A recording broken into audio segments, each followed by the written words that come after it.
हमारे भारत देश को मजबूत बनाना है, इंडिया को सबसे बेहतर बनाना है, तो हम सभी लोगों को, चाहे वो ईसाई हो, चाहे मुस्लिम हो, चाहे बौद्ध हो, चाहे जैनिस्ट हो, चाहे सिख हो, चाहे जैन कोई भी हो, इन सबको मिल करके एक साथ चलना होगा। तब हम दुनिया में सबसे नंबर 1 और हर एक चीज में, शिक्षा में, पैसे में, दौलत में, धन में, ज्ञान में, बुद्धि में, समझ में, हर एक चीज में हम अपने आप को। वेलकम टू जीएस न्यूज तक में आप सभी का बहुत बहुत स्वागत करता हूं। मैं मानचंद भारती आज बात करने वाला हूं जो नफरत की दुनिया में आज बन चुके हैं बीजेपी के और आरएसएस के और बजरंग दल के लोग। आज ये हमारे भारत देश की यदि हम बात करें, इंडिया की बात करें, तो किस तरीके से ईसाई समुदाय को और मसीह समुदाय को किस तरीके से और मुस्लिम समुदाय को टारगेट किया जा रहा है। हर एक चीज में, हर एक फील्ड में, हर एक के सेक्टर में किया जा रहा है, चाहे वो एजुकेशन हो या फिर किसी भी प्रकार का दुकान हो या फिर किसी भी प्रकार की कोई भी, यदि आज वो ईसाई समुदाय से है या फिर मुस्लिम समुदाय से है तो उसको बहुत दिक्कतों का सामना करना पड़ रहा है। आज बात कर रहा हूं कि लाखों या फिर करोड़ों की जनसंख्या आज इंडिया क्यों वापस आ रहे हैं मुस्लिम कंट्री से। अभी तो ईसाई कंट्री जो हैं या फिर जो बहुत सारे मसीह लोग जहां पे रहते हैं वहां से ऐसी अभी कोई खबर नहीं आ रही है, लेकिन जैसे आप देखते हैं सऊदी हो गया, दुबई हो गया या फिर जितने मुस्लिम कंट्री हैं, इंडोनेशिया या बहुत बड़ी बड़ी कंट्री हैं जहां पर मुस्लिम लोग रहते हैं, अधिकतर जो इंडिया से जाते हैं हिंदू भाई बहन, उनको भगाया जा रहा है। क्यों आज उनको भगाया जा रहा है? क्या आज उनका किसी प्रकार का दोष है? यदि वो नौकरी वहां पे करते हैं, जॉब करते हैं, यहां से वो वीजा बनवाते हैं और यहां पे से जाते हैं, इंडिया से जाते हैं दुबई या फिर जिस तरीके से सऊदी अरब, किस तरीके से आज वो इंडियन लोगों को टारगेट करते हैं। स्वाभाविक बात है, यदि आप हमें मारेंगे तो आपको भी कोई मारने वाला है। ये संसार का नियम रहा है, क्योंकि इतना नफरत नहीं सही है समाज के लिए और हमारे भारत देश के लिए। यदि आज करोड़ों की संख्या में मुस्लिम देशों से हिंदू को भेजा जा रहा है इस कारण से कि हमारे जो मुस्लिम भाई बहन हैं इंडिया में, उनको आप सता रहे हैं। आपकी गवर्नमेंट जो हिंदुत्ववादी को लेकर के आज वो टारगेट करके मुस्लिमों को, लाउड स्पीकर को जिस तरीके से अभी एक बहुत घिनौना जिस तरीके से बयान दिया गया है, जिनका नाम है, मुंबई से हैं उद्धव ठाकरे, क्या हैं ठाकरे, जिस तरीके से जवाब दिया, उसने कहा यदि आप अजान करेंगे तो हम हनुमान चालीसा लगा करके वहां पे उससे दुगनी आवाज में हम वहां पे हनुमान चालीसा चलाएंगे। तो मेरे प्यारे यही एक नफरत है। आज इंसानियत नहीं रह गई है।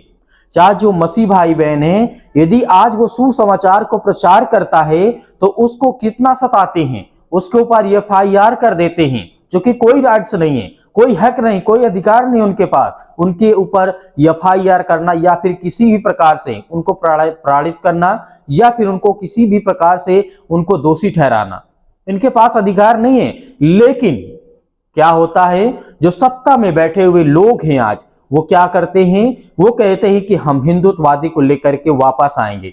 मेरे प्यो, ये हमारा भारत देश एक ऐसा देश है, यहाँ पर हर धर्म, हर मजहब, हर व्यक्ति, हर इंसान, काला गोरा नीला पीला, हर एक इंसान रहता है भारत देश में। ये एक ऐसा मात्र देश है जिसे हम इंडिया कहते हैं, जिसे हम दूसरे शब्दों में भारत कहते हैं। तो इन बातों को हमें याद रखना चाहिए कि ऐसा देश आपको जीवन में या फिर आने वाले समय में या फिर पूरे पृथ्वी पर आपको कहीं नहीं मिलेगा। इस बात को आप याद रखिएगा। उन नफरत फैलाने वालों सिर्फ इतना ही कहना चाहूंगा कि आप लोग यदि नफरत फैलाएंगे, आप लोग मारने का काम करेंगे, आप लोग काटने का काम करेंगे, तो दूसरा भी खड़ा तैयार है, वो आपसे कमजोर नहीं है। जिस तरीके से रसिया और यूक्रेन के बीच में युद्ध है, यदि यहाँ पे दोनों समझौता कर लेते, प्रेम से रहते, तो आज वो नौबत न आती। और इसी तरीके में एक उदाहरण देना चाहता हूं श्रीलंका के बारे में। जिस तरीके से आज उनकी अर्थव्यवस्था इतनी जो धरोहर थी उनकी टूट गई है, किस कारणवश? क्योंकि वो भी अपने आप को कट्टरपंथ लेकर के चलने वाले व्यक्ति थे। वो भी कहते थे कि हम हिंदुत्व को लाएंगे, मुसलमानों को टारगेट किया, ईसाइयों को टारगेट किया, बहुत सारे जो मजहब के लोग हैं उनको टारगेट करके उन्हें भगाने का काम कर रहे हैं, उन्हें मारने का काम कर रहे हैं। तो इसका मतलब नफरत आप फैलाएंगे, आम जनता उसे भुगतेगी, आम जनता उसे परेशान होगी। जिस तरीके से आप सऊदी देख रहे हैं, दुबई देख रहे हैं, मतलब बहुत सारी मुस्लिम कंट्री है, ईसाई कंट्री है, मुस्लिम कंट्री से काफी हिंदुओं को ये कह करके उन्हें मारा जाता है, उन्हें कहा जाता है कि तुम भारतीय हो, तुम भारत देश के हो, उस देश को जिस देश को किसी ने गुलाम बना करके रखा था। तो मेरे प्रियो, ये शब्द जब कोई व्यक्ति इंडियन जो होता है सुनता है, आप जब कहीं बाहर जाएंगे तो आपको ये फक्र होगा कि हम इंडिया हैं, हम इंडियन हैं, हम भारतीय हैं, अब बड़ी मजबूताई के साथ। लेकिन आपको मजाक उड़ाएंगे, किस लिए उड़ाएंगे? क्योंकि यहाँ पर किसी भी प्रकार का कोई भी समझौता करने के लिए कोई व्यक्ति तैयार ही नहीं है। मुस्लिम है, हिंदू है, ईसाई है, बौद्ध है, जैनिस्ट है, सब आपस में कहते हैं कि नहीं, हम सबसे अधिक लोग हैं, हम सबसे ज्यादा पावरफुल हैं। तो ये इंसानियत के लिए और समाज के लिए और देश के लिए सबसे घातक है। मेरे प्रियो, आपकी क्या राय है? आप हमें कमेंट बॉक्स में कमेंट करके जरूर बताइएगा, क्योंकि आज हमें देखना है कि जब करोड़ों लोग, करोड़ों हिंदू आज वो भारत देश लौट करके आ रहे हैं तो उनके दिल में क्या बीतती होगी, जो ये सोच करके जाते हैं कि हम 4 पैसा कमाएंगे, अपने घर बनवाएंगे, अपने लिए ये काम करेंगे, अपने लिए ये काम करेंगे। आप भारत देश में नौकरी नहीं दे सकते हैं, ना जॉब दे सकते हैं, ना काम दे सकते हैं, इसलिए मजबूरन वो 18 साल का लड़का, 10 साल 18 साल से वो अधिक उम्र का लड़का वो सऊदी भाग जाता है, दुबई भाग जाता है, बहुत सारी कंट्री में भाग जाता है, जहां पर उसे बहुत कुछ सहना पड़ता है, क्योंकि ये आपकी देन है।